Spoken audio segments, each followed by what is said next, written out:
Your relationship questions can be called in to 276-2118 to Dr. Eli Live. And happy Valentine's Day, Eli. Good to see you guys. Nice Love to that meet you pink here on shirt. this day. Yeah, you know, I'm trying. Very spiffy. We like it a lot. I try. It's wedding week, too. So. It is wedding week, and do you have any advice for fellas or ladies out there for Valentine's Day to smooth the day through? Right, well, you know, a lot of proposals come today. That's true. So setting the range in motion, but I think it is, the planning part is important. Very. We'll talk about today is kind of premarital counseling, assessment, education, whatever you have, and that's really important because most couples, when they're young in love, they think everything's perfect, but you know, it's good to have this information because things do go wrong. It's predictable. Right. And you do not want to be caught, you know, unprepared for something that is very predictable on kind of a relationship life cycle that can be avoided. And that's what premarital assessment and counseling is for. Go ahead, Becca. I don't think that's one thing you should be scared of. I think it's No. one thing that, you know, should be routine nowadays because you see the divorce rate and you see that kind of thing. And so I think it should be something that should be like, you know, routine. Well, I know somebody who's getting married very soon. They're in their 30s, and they don't want to have anything in writing about, you know, the grandmother's wedding ring, and they don't want to talk about what's going to happen if something goes wrong. And it's almost as if they are in denial that it could possibly be an error. And what are the chances of that marriage ending in 5 years, Eli? Right, it's just this idea, well, almost one in the first 7 years, you know, there's two kind of spikes for divorce in the first 7 years and then these later divorces after the kids launch. But yeah, there's a good chance unless you talk about some of these things. Exactly. Because relationships are built on expectations, guys. And when the expectations are clear and laid out there at the beginning, better chance of you navigating those predictable differences and roadblocks in a relationship. Absolutely. And some ladies in my own family have said, when you're dating someone, that's as good as it's going to get. What do you think about that? Don't try to change them. Well, it's true. You That's shouldn't try the to key. change people. But you need to know where those areas of compatibility are and those differences are so you can navigate around the differences. So successful couples, you know, they learn to accept what they can't change. But the problems that are solvable, you know, I'd want to know those early on so we can tackle them. Absolutely. And you know, it's funny because when my niece got married, she asked her grandfather what his best advice was for them to never think about, you know, divorce. And he said, never think about divorce. That's kind of tough these days. Sure. There's not a lot of permanence left in our lives. Lots of people think about a starter marriage. I don't like that idea. I don't either. When people talk about that, but I do like the idea of knowing that, you know, there are predictable roadblocks and the planning and the negotiation, the process of how we talk about differences is important. That's what you get early on.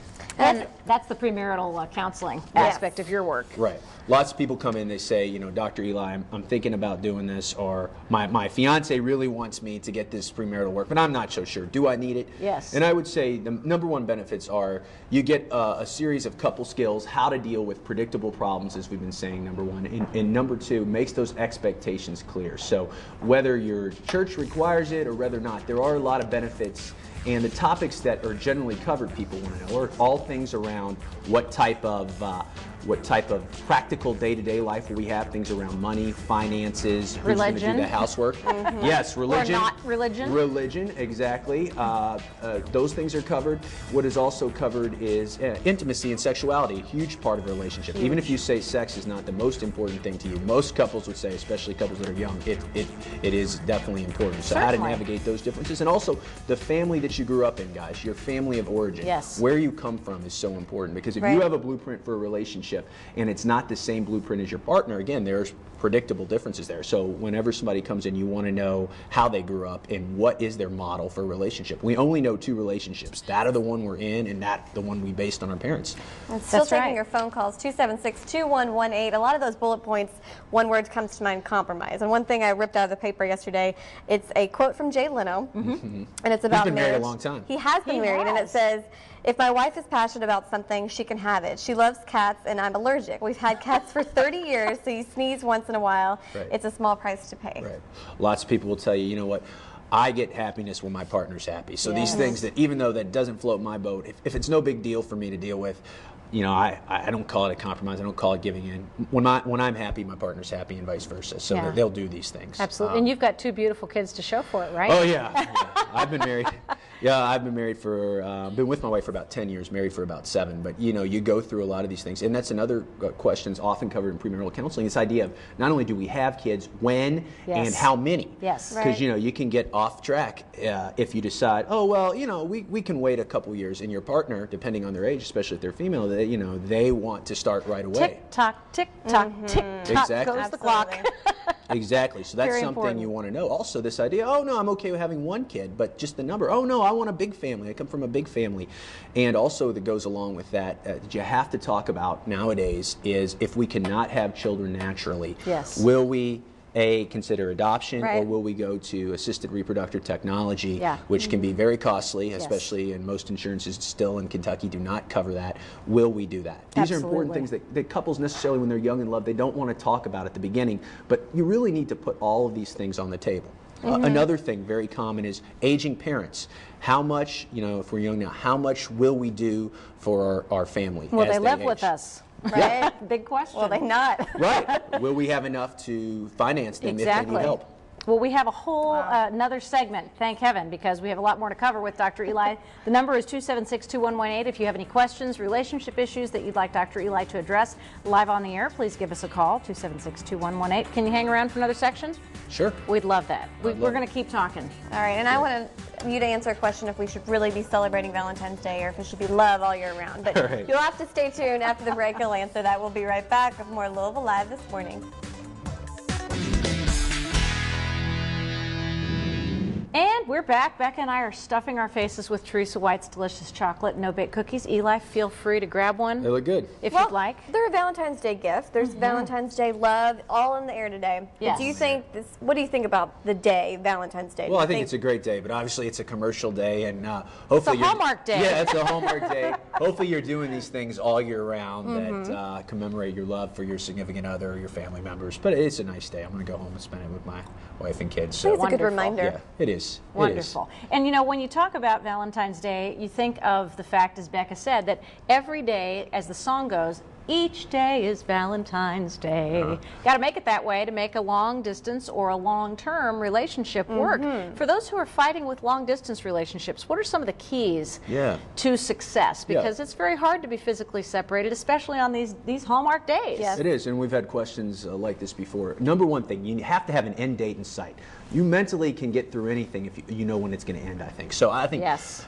knowing when you're going to see that person the next time, Tara, knowing when the end date will be, like, okay, we got a year to go and then we'll be reunited. So if you have Absolutely. those things, that makes it easier. And obviously if you're a good communicator, and now with Skype and with video chat, it makes it easier to actually see that person. But it's hard. Distance is costly. It really is. It is difficult on relationships. Yeah, and it's probably one of the things that tears the most people apart. Yeah, it is. It's hard.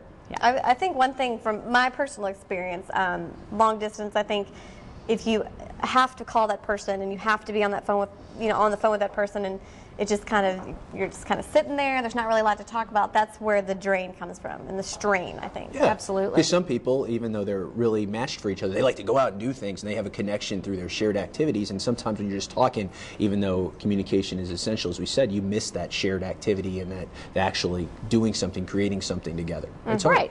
Wow. And the physical affection is also always missing. If you can't hug and kiss Yes. the person that you love, if you only see them through a monitor, it puts a little stress on the relationship. Back to our Right. first segment, though, the idea, it's very common in relationships because of jobs, especially now, to be separated from some period of time. And some marriages even start that way. And it's another thing a lot of premarital counseling will talk about is if our jobs separate us, or what are we willing to do Right. for the relationship. And a lot of Exactly. times you can't necessarily be at the same place at all times. And it takes a lot of commitment, especially in the confines of a marriage, to be able to tolerate that distance. 276-2118 is the telephone number if you have a question you'd like to ask Dr. Eli on this Valentine's Day.